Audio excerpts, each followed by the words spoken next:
ابراہیم تروڑے اپنی قومی غیرت تے اہمیت نال امریکہ دے خلاف ووٹ کاسٹ کر رہے ہیں، لیکن پاکستان سمیت کئی ممالک نو معاشی مفادات، ملکی وقار تے مرضی دے مطابق فیصلے کرن تو روک دینے۔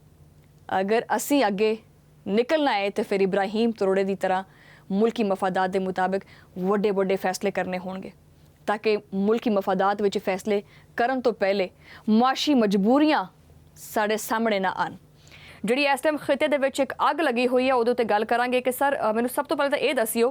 کہ ہن اگے ہوئے گا کی؟ آج دی اگر دیکھا جائے تو کی رپورٹ ہے تواڈے سامنے؟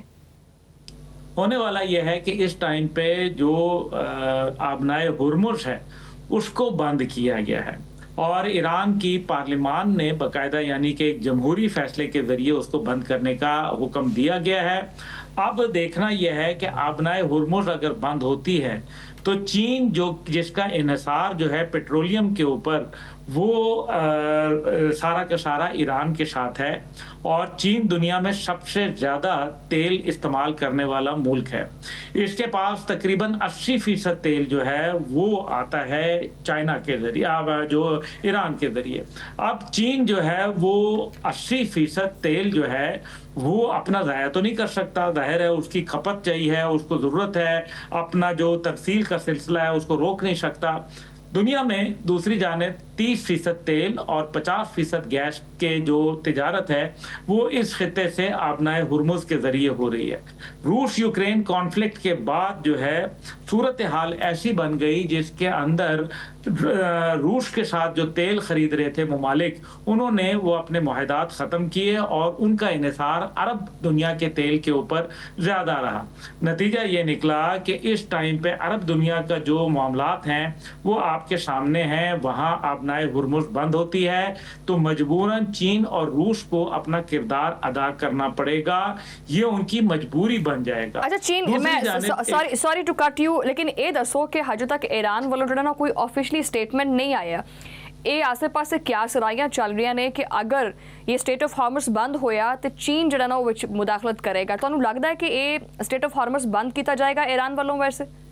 اب یہ وہ والی بات آ گئی ہے، یہاں تو فیصلہ انہوں نے کر لیا ہوا ہے، لیکن یہی میں آپ کو بتانا چاہ رہا ہوں کہ اس سے کیا ہوگا کہ مزید یہ پرابلم جو ہے اس کو ڈریگ کریں گے۔ جس طرح سے اسرائیل نے امریکہ کو ڈریگ کیا، اسی طریقے سے یہ لوگ چاہیں گے کہ ان کو ڈریگ کیا جائے اور ان کو بھی گھسیٹ کے اندر لے آیا جائے، تاکہ ان کا جو وار تھیٹر ہے وہ بڑھ جائے، وسیع ہو جائے، اور مجبوراً چاروں ناچار جو ہے وہ روس اور چین کو اپنا کردار ادا کرنا پڑے، جیسے انہوں نے سیریا میں کیا تھا۔ سیریا کے اندر جب امریکی جہاز وہاں دندناتے پھر رہے تھے تو روس نے اپنا ایئر کرافٹ کیریئر بھیج دیا تھا، اور اس کے جہاز جو تھے وہ سیریا کی فضائی حدود کے اندر امریکنوں کے بالکل آمنے سامنے آ کے کھڑے ہوئے۔ اس کے بعد چین نے جو ہے وہ اپنا بحری بیڑا جو ہے وہ ساتھ بھیج دیا، جہاز اس سے اڑا نہیں لیکن انہوں نے ساتھ لا کے کھڑے کر دیے۔ اس کا کیا مطلب تھا؟ روس پھر اس حرکت کے بعد جو ہے مجبوراً امریکہ کو وہاں خطے سے بھاگنا پڑ گیا۔ اس لیے آپ ابھی موجودہ صورتحال کے اندر دیکھیں تو ایک طرف تو یہ بھی ہے کہ وہ یہ سمجھتے ہیں کہ امریکہ یہ چیلنج کرنا چاہ رہا ہے کہ میں ہوں اصل میں سول سپر پاور، جبکہ روس اور چین جو ہیں وہ کہتے ہیں کہ ہم بھی سپر پاور ہیں اور ہمارا بھی ایک قد کاٹ ہے اس علاقے کے اندر۔ پھر سب سے بڑی بات یہ ہے کہ چین کے بہت ساری انویسٹمنٹ ہوئی بھی ہے اس ریجن میں، اور اگر امریکہ اس خطے کے اندر ان چیلنجڈ جاتا ہے تو نتیجہ یہ نکلے گا کہ پھر